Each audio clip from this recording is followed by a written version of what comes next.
du soleil jusqu'à son coucher, je chanterai ta fidélité.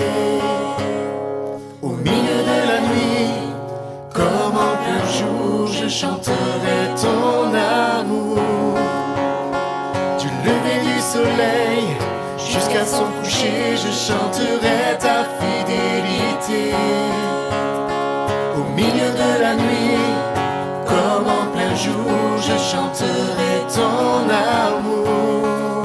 Tu guides chacun de mes pas, tu prends soin de moi, garde mon cœur dans tes voies, sur le chemin étroit. Du lever du soleil jusqu'à son coucher, je chanterai ta fidélité. Au milieu de la nuit, comme en plein jour, je chanterai ton amour. Tu me relèves lorsque je tombe, ta grâce et ton pardon m'inondent. Tu me relèves lorsque je tombe, ta grâce et ton pardon m'inondent. Tu me relèves, tu me relèves, tu me relèves, tu me relèves, tu me relèves, tu me relèves.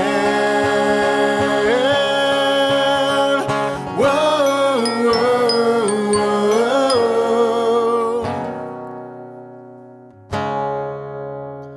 Wow,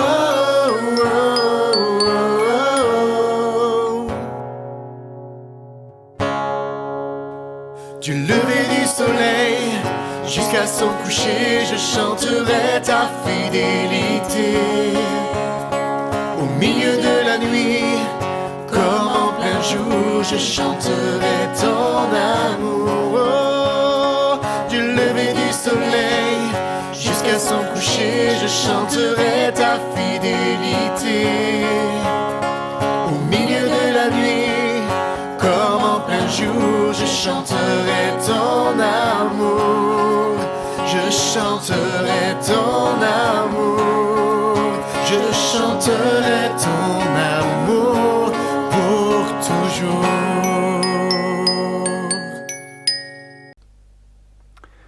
Bonsoir pour cette nouvelle étude biblique qui va venir clôturer une deuxième partie qui concerne les paraboles, et les paraboles parlent du royaume de Dieu. Nous avons vu pendant quelques semaines, et nous allons achever aujourd'hui ce cycle, la manière de se comporter dans le royaume de Dieu.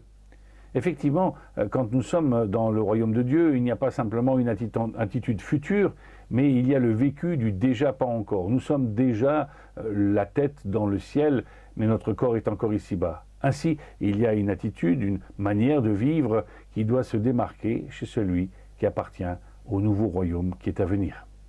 Nous allons voir ça dans un instant. Pour l'instant, prions ensemble si vous le voulez bien.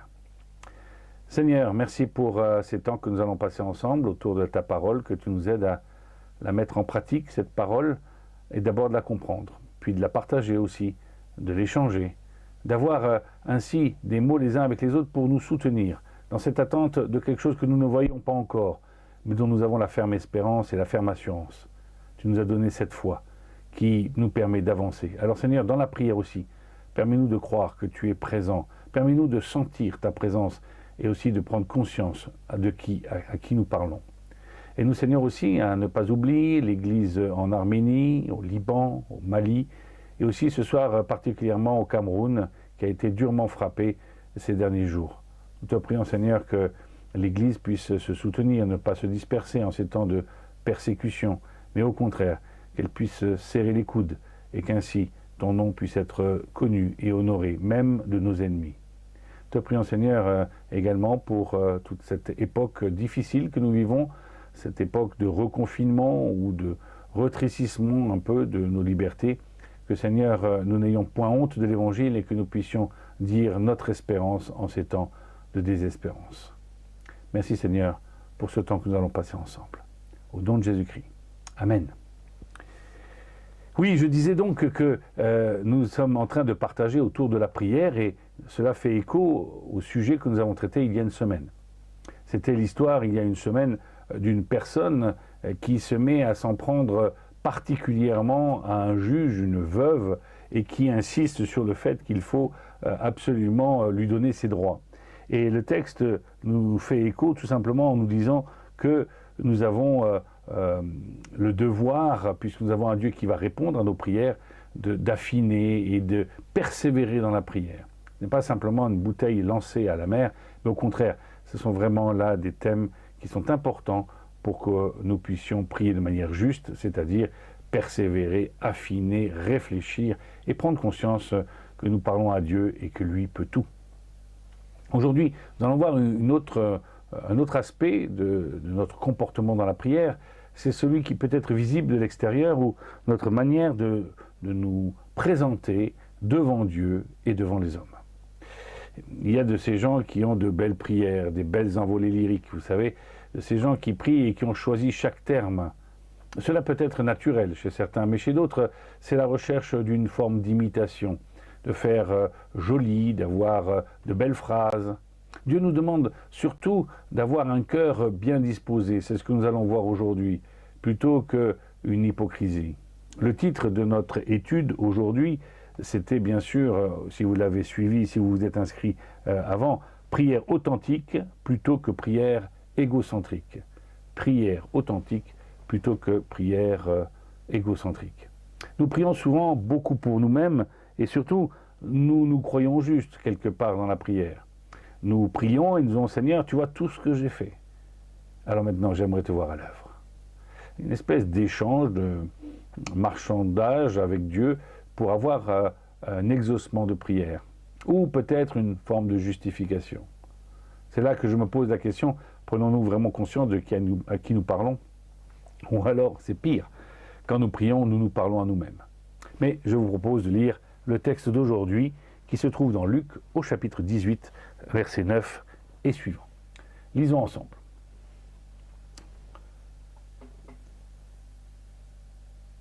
Jésus raconta aussi cette autre parabole pour certains qui étaient convaincus d'être en règle avec Dieu et méprisaient tous les autres. Deux hommes montèrent au temple pour prier, un pharisien et un collecteur d'impôts. Le pharisien se tenait la tête haute et faisait intérieurement cette prière. « Ô Dieu, je te remercie de ne pas être avare, malhonnête et adultère comme les autres hommes, en particulier de ne pas être comme ce collecteur d'impôts là-bas. Moi, je jeûne 2 jours par semaine, je donne 10% de tous mes revenus. » Le collecteur d'impôts se tenait dans un coin retiré, il n'osait pas même lever les yeux, il se frappait la poitrine et murmurait « Ô Dieu, aie pitié du pécheur que je suis. » Je vous l'assure, lorsque ce dernier rentrera chez lui, il sera déclaré juste aux yeux de Dieu. Mais l'autre, car celui qui se met lui-même au-dessus des autres, se verra rabaissé, et celui qui se fait petit sera élevé. Très courte cette parabole, mais pleine de sens pour chacun d'entre nous.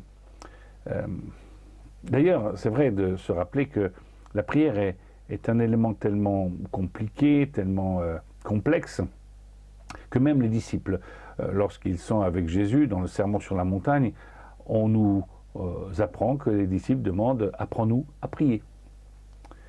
Il y a d'autres endroits où on nous dit que quand on prie, on ne reçoit pas parce qu'on demande mal, et ainsi de suite. Ici, nous allons voir qu'il y a quelque chose de disponible pour la prière, et s'il y a quelque chose de disponible, ça doit être notre cœur. Oui, quelle attitude devons-nous avoir, ou avons-nous peut-être tendance à développer une manière de prier extérieure qui pourrait confondre les gens qui sont autour de nous, mais qui ne pourra pas confondre Dieu lui-même. Il y a une nécessité dans la prière d'une authenticité de cœur. Il y a une nécessité d'être trouvé juste, et non pas de se trouver juste dans la prière. Il y a quelque chose de naturel et de non calculé dans la prière. Nous avons 2 personnages ici. Le premier est un pharisien, on peut le lire dans certaines traductions, vous avez ce pharisien qui est là, ce pharisien qui fait partie de l'élite de ceux qui connaissent la loi, peut-être mieux que les autres, ils ont le temps de l'étudier, de ces gens qui sont les garants de la loi, qui sont d'un parti juif très orthodoxes, très à cheval sur les principes, dont la forme les rend presque respectables. Ils sont même, comme le dira plus tard Paul, mais d'une manière plus nuancée, ils se disent hébreux, nés d'hébreux, une race pure, une lignée, une droiture, des gens qui ont pour habitude la loi et qui l'appliquent.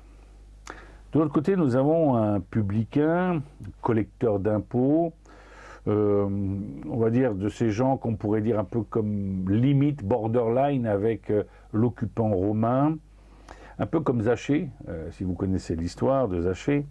Et ce sont des gens qui sont réputés pour avoir peut-être une morale plus légère, arrondie, on va dire, nécessaire pour pouvoir continuer à vivre dans un monde d'occupation. Des gens qui, en tout cas, ont des apparences qui déjà nous demandent de prendre de la distance d'avec eux. D'un côté, nous avons alors à voir la personne qui va venir prier par habitude, le pharisien qui est un professionnel de la prière, un homme aguerri. Et puis de l'autre côté, nous voyons un publicain qui lui-même, à cause de sa position, avait du mal à se montrer et certainement avait du mal à monter au temple, là où on l'aurait reconnu. Le pharisien. Le pharisien, dans sa manière de prier, relisons et peut-être reprenons aussi la raison pour laquelle Jésus donne cette parabole. Jésus raconta aussi cette autre parabole pour certains qui étaient convaincus d'être en règle avec Dieu et méprisaient tous les autres. 2 hommes montèrent au temple pour prier, un pharisien et un collecteur d'impôts. Le pharisien se tenait la tête haute et faisait intérieurement cette prière. « Ô Dieu, je te remercie de ne pas être avare, malhonnête, adultère comme les autres hommes, en particulier de ne pas être comme ce collecteur d'impôts là-bas. Moi, je jeûne 2 jours par semaine, je donne 10% de tous mes revenus. » Le collecteur d'impôts est dans un coin, discret. Et là, nous avons le pharisien qui se montre. Il est fier. Il est fier de sa réussite spirituelle, de sa situation dans la société, et il se rend juste. Et pour cela, il faut qu'il parle de lui dans la prière, au cas où Dieu ne le connaîtrait pas. Tu vois, Seigneur, qui je suis. Je le disais presque en introduction, il y a des moments où on pourrait presque marchander quelque chose avec Dieu. Par exemple, tu vois, Seigneur, combien je suis bon. Tu pourrais m'exaucer. Tu vois que je fais tout pour toi. Tu devrais m'exaucer. Une espèce de chantage avec Dieu. Mais je pense qu'ici, cela va encore plus loin. Lorsqu'il se décrit, il se gargarise. Il est fier de lui-même. Il est debout. Il n'a pas de raison d'avoir une attitude d'humilité. Il ne voit en lui aucune faute. En tout cas, dans ce qu'il dit, il n'y a pas le moindre doute pour lui qu'il est quelqu'un de bon, de juste, que Dieu ne peut que l'écouter. Encore faut-il que Dieu l'écoute. Peut-être que même, il ne pense même pas que Dieu l'écoute. Il y a de ces gens qui s'écoutent parler aussi dans la prière. Voilà, les longues prières. Et après, ils oublient même peut-être ce qui a été dit, ou ce qu'ils ont dit eux-mêmes. Oui, il a besoin d'être vu, il est debout, il est content de lui-même, il représente cette élite. Et dans la prière, cela a comme conséquence que nous ne voyons pas la moindre once de la mesure, hein, once d'humilité. Il se parle à lui-même, il s'écoute, il est affable, il n'arrête pas de se donner des bonnes choses, il n'est pas avare, il n'est pas malhonnête, il n'est pas adultère, il n'est pas comme les autres hommes. Il se compare même avec les autres hommes pour se donner un petit peu de mousse, un petit peu de classe, un petit peu se décaler par rapport aux gens qui sont autour de lui. Est-ce qu'il pense même qu'il parle à Dieu ? Il commence par Dieu, mais je ne le vois pas tellement finalement après.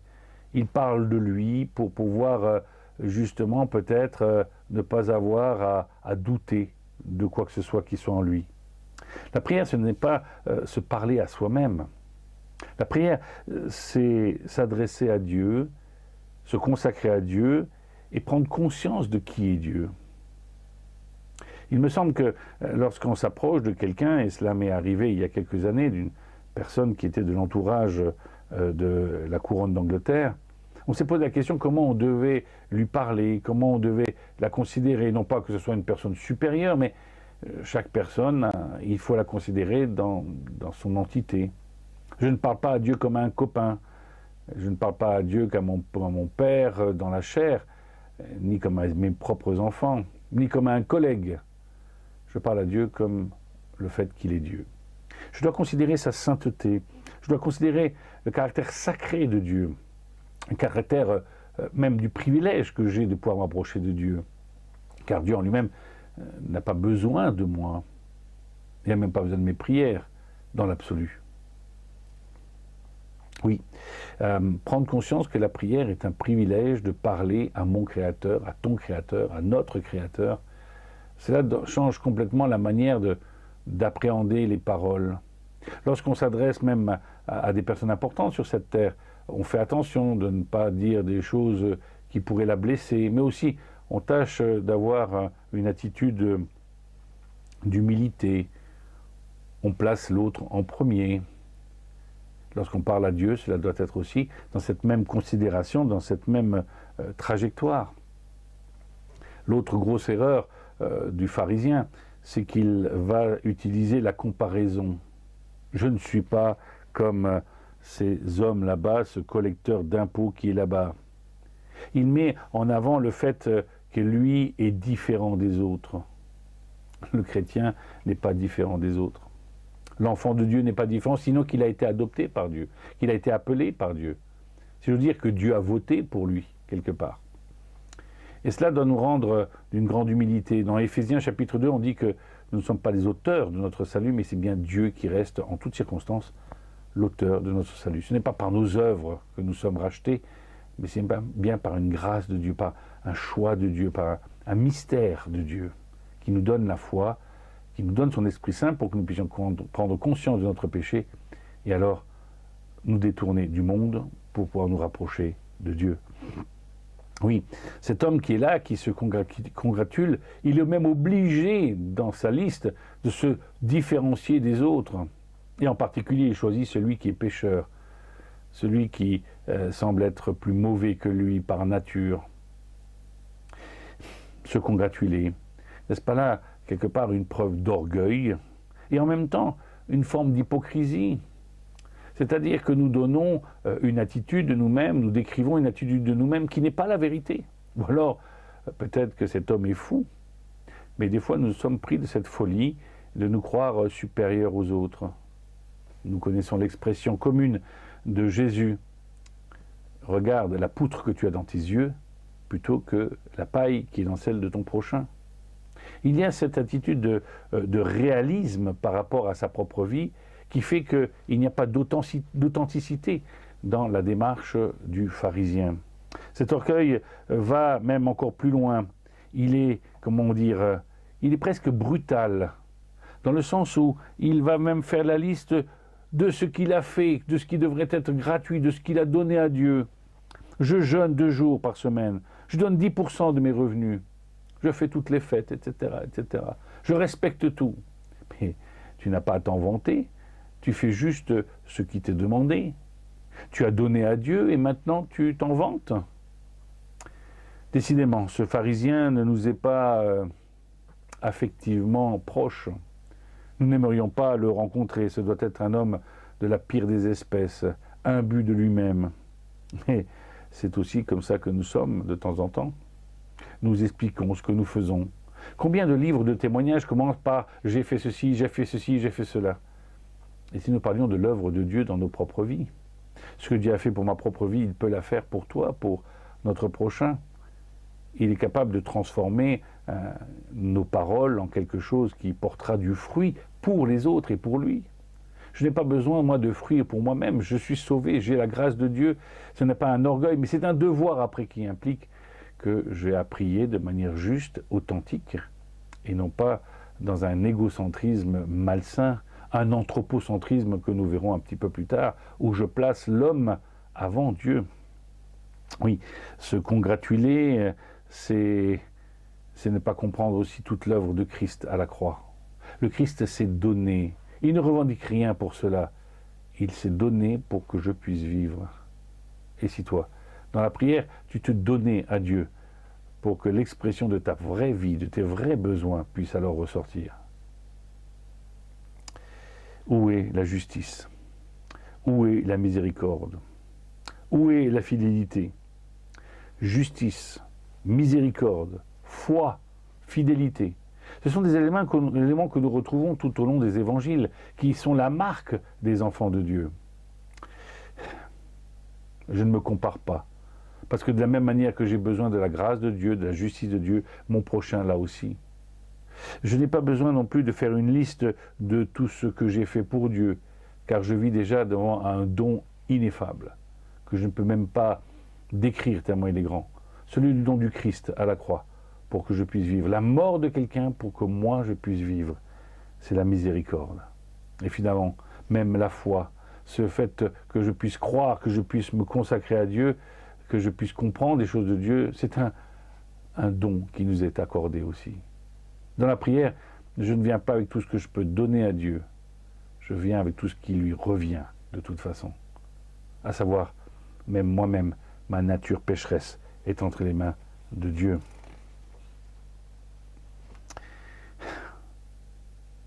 Pourquoi ce pharisien est-il à ce stade-là? Comment a-t-il pu éteindre sa propre conscience? Il est devant Dieu. C'est peut-être aussi parce que nous aussi, en tant que chrétiens, de temps en temps, nous ne prenons pas la pleine mesure de qui est Dieu. Certains se prennent la grosse tête. Lorsqu'il faut prêcher, ils demandent des choses presque impossibles à réaliser. D'autres, ce sera pour la louange. Oui, alors moi je ne joue qu'avec tel musicien et comme ci, comme ça. D'autres, ça va être la présidence. Au moins, je ne veux faire les choses que si c'est moi qui décide tout. Et Dieu a beaucoup d'humour, souvent en déstabilisant notre environnement. Je le vois avec la technologie. Au moment d'enregistrer, d'un seul coup, il y a plein de choses qui ne fonctionnent plus, le micro ou autre chose. Il faut s'en remettre alors, bien sûr, aux techniciens, aux autres, et tout simplement s'en remettre à la grâce de Dieu qui nous permet jour après jour de le servir. Oui, Dieu est devant nous. Et il nous demande une chose quand nous nous approchons dans la prière, la foi. La foi de croire et de respecter la personne qui est en face de nous. Je vais juste vous lire un petit texte que j'aime beaucoup dans l'Épître aux Hébreux, au chapitre 11. Or, sans la foi, sans la confiance, sans la fidélité, sans la foi, il ne saurait être question d'être agréable à Dieu. Si quelqu'un s'approche de Dieu pour entrer en communion avec lui, il faut bien qu'il croie d'abord à son existence et qu'il ait la conviction que Dieu récompense ceux qui le cherchent de tout leur cœur. Une attitude de foi, une attitude de modestie que nous allons retrouver dans un instant chez notre personnage. Hébreu suivant. Hébreu chapitre 11 verset 6, c'est ce que nous venons de lire.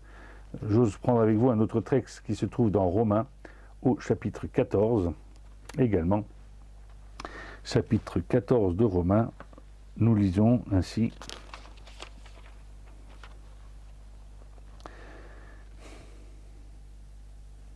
Si nous agissons sans avoir la conviction d'être approuvés de Dieu, nous péchons. Si nous agissons sans avoir la conviction d'être approuvés de Dieu, nous péchons.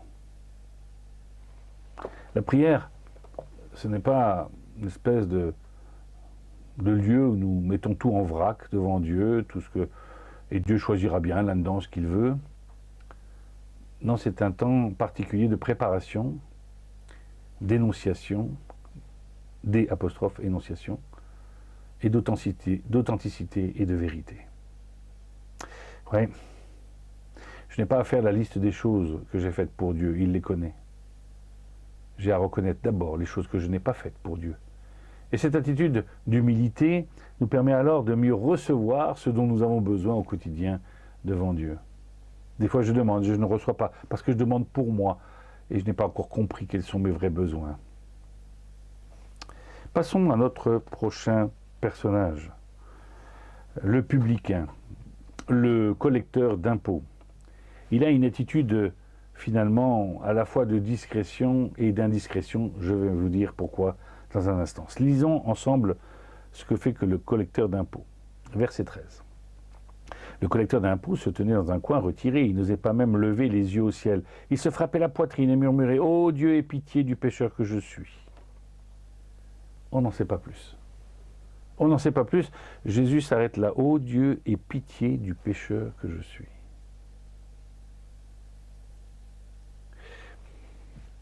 Quand on frappe à une porte, des fois, les gens disent « Qui c'est ?» J'aime ces émissions de radio, vous savez, où de temps en temps, un acteur appelle. Et c'est toujours amusant de savoir, d'avoir les réactions. Un personnage connu, un acteur, un homme politique ou que sais-je. Et voilà qu'il compose un numéro de téléphone, il appelle une personne lambda, et la personne lambda de l'autre côté ne reconnaît pas tout de suite la voix, et la personne est un peu vexée, dire « Vous ne me reconnaissez pas ou ma voix là, vous savez qui je suis ?» Non. Alors la personne essaie de développer encore cela jusqu'au point où finalement elle donne son nom. La personne a l'air d'être blasée, fait « Ah oui, bah c'est bien. Bon, bonjour. » La personne qui est en face au téléphone, qui attend, qui reçoit ce coup de fil, se trouve dans une attitude assez, pour moi, comment on va dire, naturelle, des fois. Elle n'est pas en train de dire « Waouh, c'est lui qui m'appelle, trop génial !» Il y a une attitude, j'allais dire, de 1 à 1. Une attitude aussi de vérité lorsque d'un seul coup je vois un acteur qui appelle et vous ne me connaissez pas, c'est pas grave, je vais vous dire un peu ce que j'ai fait, mais ça c'est pas grave, répondez à ma question. Ici nous avons un publicain qui se présente comme il est. Bien sûr Dieu sait qui il est. Lui-même prend conscience de qui il est et il commence de la même manière sa prière, mais ne la continue pas de la même manière que le pharisien.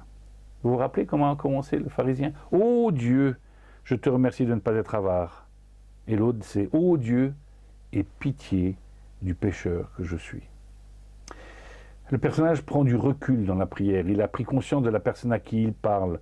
Il ne parle pas devant les hommes, mais il parle devant Dieu.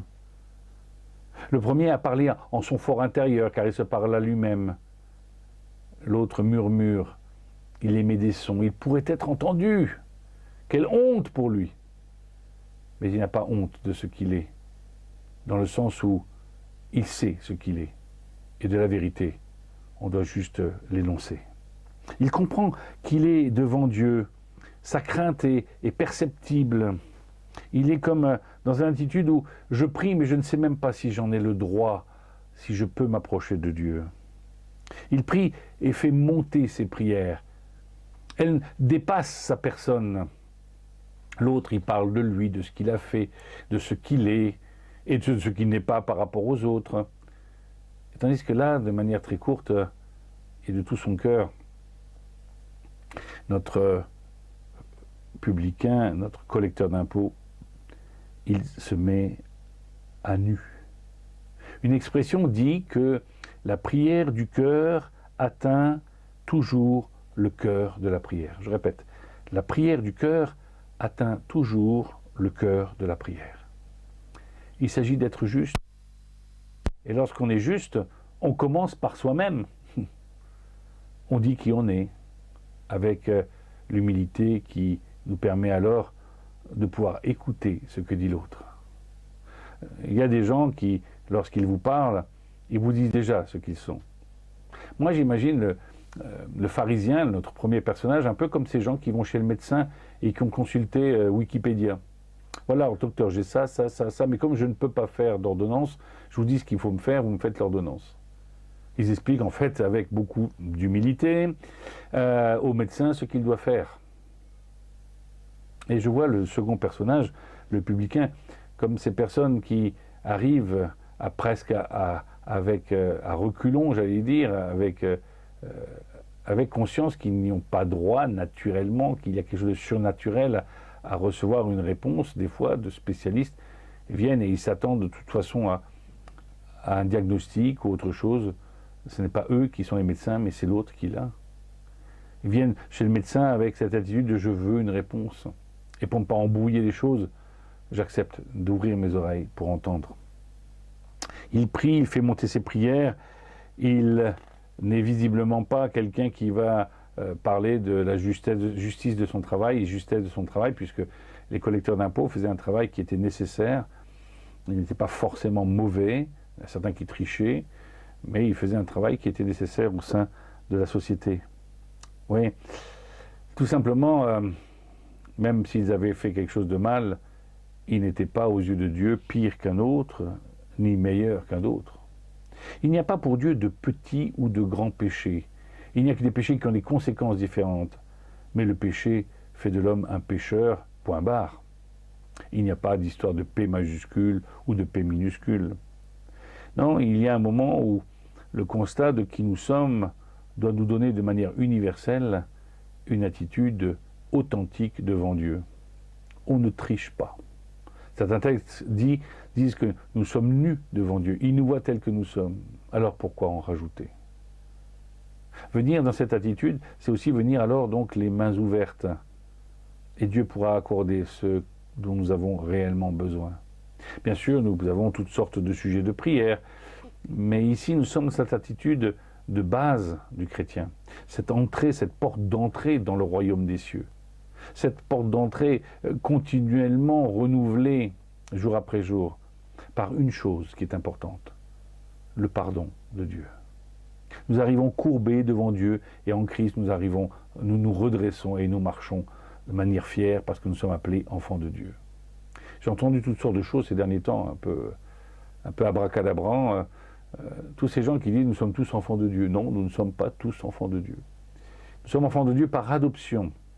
Relisez les épîtres de Paul. Nous sommes d'abord naturellement enfants de la colère.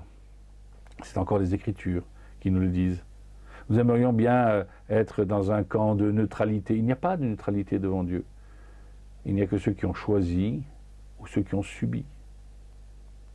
Il faut, c'est pour cela, avoir cette attitude d'humilité, cette prise de conscience qui est devant nous pour pouvoir bien vivre le royaume des cieux. Ainsi, être passé par la porte qu'est Jésus-Christ, la foi que nous avons en Jésus-Christ, nous conduit à devoir exercer la justice et la miséricorde. C'est-à-dire avoir un regard différent sur les autres, non pas un regard un petit peu suffisant, mais au contraire, se mettre à servir notre prochain. Parce que nous avons reçu l'élément le plus important pour notre vie, ce n'est pas la nourriture, de l'argent, du travail, des amours, une voiture, ce que vous voulez. La chose la plus importante pour chacun d'entre nous, c'est finalement le pardon. C'est ce que demande le pécheur, le publicain, le collecteur d'impôts. Mais l'autre, il en a aussi besoin, mais il ne le demande pas. Par son attitude, il montre qu'il est presque à l'égal de Dieu, s'il y a pensé encore un petit peu à Dieu. Il est suffisant par ses œuvres, et il est suffisant parce qu'il fait du bien. Oui, il y a des gens qui font du bien sur cette terre, mais ce n'est pas le bien qui nous permettra de vivre avec Dieu. C'est l'humilité, la reconnaissance que, au milieu de tout cela, nous sommes tous pécheurs. Tous pécheurs. À ce titre-là, je me dois alors de prier les uns pour les autres, pour mon prochain, au même titre que j'ai besoin que Dieu me pardonne. Oui, nous avons besoin de ce salut qui a été offert en Jésus-Christ, cette résurrection de notre âme, cette capacité donnée par l'Esprit Saint de choisir Dieu plutôt que le monde, et ainsi passer de l'égocentrisme, de l'anthropocentrisme, c'est-à-dire être centré sur l'homme, sur ce que fait l'homme, ce que demande l'homme, ce qu'il sait qui est bon, à ce que Dieu sait qui est bon. Être authentique, ce n'est pas simplement faire preuve de grande qualité, c'est d'abord faire preuve de vérité. Je sais où je suis et je sais où Dieu est. Je sais ce que je peux faire, mais je sais surtout ce que Dieu peut faire. Je connais mes limites, et ça aussi, et je sais que Dieu n'est sans limite. Authenticité va alors rimer avec réalité, qui va aussi rimer avec vérité. Finalement, la prière, c'est être en esprit et en vérité dans la présence de Dieu. La se fait alors par Dieu et non par soi-même. Je n'ai pas besoin d'être centré sur ce que je peux montrer à Dieu, je peux alors passer du temps à décrire ce que Dieu a fait pour moi. Relisez les psaumes et vous verrez combien ce que l'homme fait est dérisoire par rapport à ce que Dieu a déjà fait et fera encore. Oui. L'important finalement, c'est que cette prière se termine, nos prières commencent et se terminent de la même manière. Dieu ait pitié de moi. Et alors cette parole, pour conclure, cette belle parole pour conclure de Jésus qui se trouve dans les derniers versets, je vous l'assure, lorsque ce dernier, donc le publicain, le collecteur d'impôts, c'est Jésus qui parle, rentrera chez lui, il sera déclaré juste aux yeux de Dieu. L'important dans la prière, ce n'est pas ce que les autres vont penser lorsque vous allez prier à haute voix ou dans votre tête ou dans votre manière de vivre. Ne pensez pas à ce que les autres vont penser. Pensez à ce que Dieu va penser de vous. Et puis l'autre, car celui qui se met lui-même au-dessus des autres se verra rabaissé. Et celui qui se fait petit sera élevé. Celui qui s'élève sera rabaissé et celui qui s'abaisse sera relevé. Il y a là de cette attitude qui me donne beaucoup d'humilité et d'authenticité. Je me demande si quelqu'un rentrait dans l'église avec des tatouages partout, boucles d'oreilles, enfin pas forcément tout en même temps, mais queue de cheval ou tête rasée, homme ou femme. Si une personne rentrait dans l'église et se mettait à crier à Dieu, qu'est-ce que j'en penserais? Oui, vu comme il est, vu ce que je vois de cette personne, effectivement, elle a besoin de Dieu. Ou est-ce que je me dirais, moi aussi j'ai besoin de Dieu? Ainsi, ce que je montre aux autres, ma manière d'être, mes habits, c'est peut-être des fois de l'hypocrisie au moment où je prie. Mon attitude, c'est peut-être d'être un peu debout comme ça pour me montrer dans la prière. Alors que je prie silencieusement, je me gargarise. Ou alors, peut-être, moi, lorsque je vois quelqu'un rentrer dans l'église, je me dis waouh. Que je vois quelqu'un qui prie comme ça, et je le vois dans les centres de vacances, lorsque je suis avec des jeunes, lorsque les jeunes crient et prient avec leur cœur, avec cet organe que Dieu nous a donné, selon les Juifs, cet endroit où je fais et je prends des décisions, alors je me dis, Seigneur, je dois aussi passer par cette même attitude. Oui, je prie avec persévérance, je prie encore pour des sujets, je prie pour des amis qui sont dans la maladie, de ceux qui passent par le deuil ou les difficultés. Pas une fois, 2 fois, mais je veux m'approcher de Dieu. Mais je veux le faire aussi avec la conscience que Dieu peut toutes choses. Et que lui doit aussi apurer mon cœur pour que je puisse prier en esprit et en vérité.